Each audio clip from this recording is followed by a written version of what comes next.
దేవుడు అంటే ఎవరికి అనుమతిస్తాడంటే శ్రమలు, వీడు ఎదిరించగలిగిన దమ్ము వీళ్ళు ఉంది కాబట్టి విడుదల చేస్తాడంటే శ్రమలు.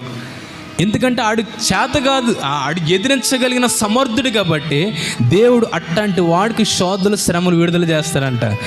ఎదిరించలేని చేత కాలేని వాళ్ళకి దేవుడు శ్రమలు పెట్టడు. హల్లెలూయా. ఎవడ పెడతాడో తెలిసే శోధన శ్రమలు? ఎదిరించగలిగిన దమ్ము సత్తా ఉన్నవాడికి పెడతాడంట దేవుడు. దేవునికి మహిమ కలుగును గాక.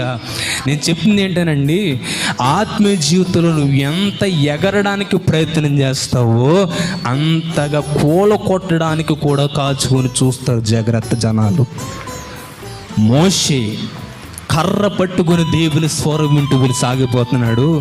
ఒక్క కర్ర పట్టుకున్న వ్యక్తి 100 కర్రలు పక్కన పెట్టుకొని నిలబడ్డారు కొట్టడానికి.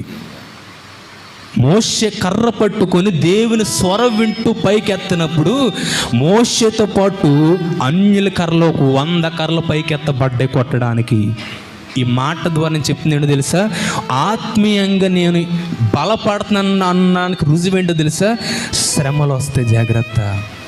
శోధనలు వస్తాయి, నిన్ను గురించి వ్యతిరేకంగా మాట్లాడుకునే రోజులు వస్తే జాగ్రత్త.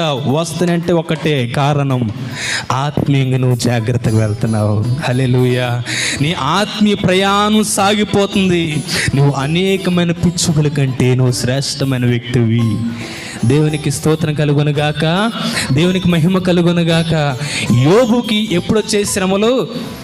అసలు యోబు ఉన్నటువంటి ధనవంతుడు అసలు ఎక్కడ లేడండి. అసలు ఊజు దేశం అందే ధనవంతులు లేనప్పుడు ఇంకెందుకు డబల్ ఆశీర్వాదం? హల్లెలూయా, హల్లెలూయా. యోబుకున్నటువంటి ఆస్తి ఎప్పుడు డబల్ అయిందో తెలుసా? శ్రమ వచ్చినప్పుడే డబల్ అయింది.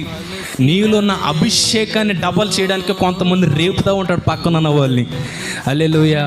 నీలో ఉన్న ఉద్యోగాన్ని, ఆత్మీయ స్థితిని ఇంకా మెరుగు చేయడానికి పక్కనున్న వాళ్ళ ద్వారా కూడా దేవుడు కొన్నిసార్లు హెచ్చరిస్తాడు, వాళ్ళ ద్వారా గద్దిస్తాడు. దేవుని తట్టు తిరగాలని.